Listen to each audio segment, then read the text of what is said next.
Hello বন্ধুরা, কেমন আছো সবাই? চলে এসেছি একটা নতুন ভিডিও নিয়ে।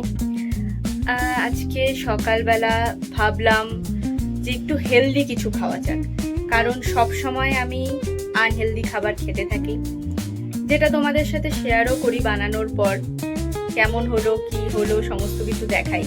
তো আজকে ভাবলাম একটু কিছু হেলদি খাবার খাওয়া যাক, তাই ধোসাটা বানাবো কিন্তু অন্য রকম ভাবে।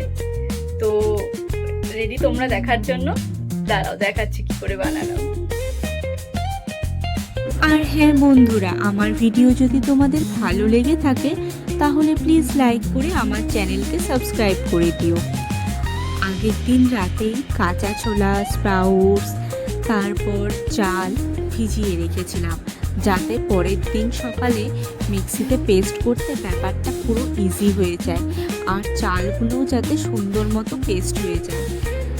তো তার মধ্যে পেস্টের করার আগে ওর মধ্যে কাঁচা লঙ্কা, একটুখানি আদা দিয়ে নিয়েছিলাম আর একটুখানি কারি পাতাও দিয়েছিলাম কিন্তু গন্ধের জন্য।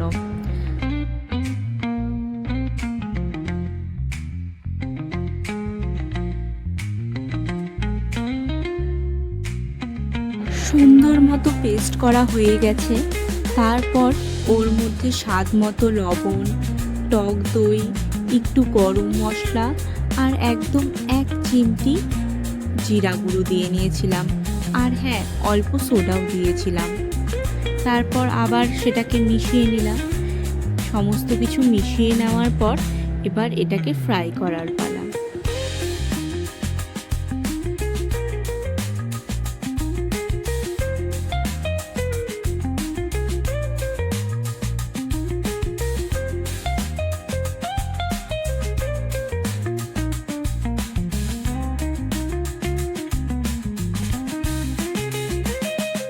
ফ্রাই করার জন্য কড়াইয়ের মধ্যে সামান্য তেল দিয়ে নিয়েছি, আর তেলটা হচ্ছে আমি বেগুনের পেছনের যে বোটাটা থাকে ওই ডান্ডিটা দিয়ে তেলটাকে আমি সুন্দর মতো কড়াইতে ছড়িয়ে দিচ্ছি। তারপর কড়াইয়ের মধ্যে ওই যে মিশ্রণটা আছে ওই মিশ্রণটা দিয়ে সুন্দর মতো চারিদিকে ছড়িয়ে নিলাম। আসলে ধোসা বানানোর মতো করে ওরকমভাবে গোল গোল করে ছড়াতে তো পারি না, তাই একটু লিকুইড বানিয়েছিলাম যাতে ছড়াতে সুবিধা হয়। তারপর 2 মিনিট রাখার পরে রেডি হয়ে গেল আমাদের হেলদি ধোসা। কেমন লাগলো জানিও, কিন্তু তোমরা বাড়িতে ট্রাই করো।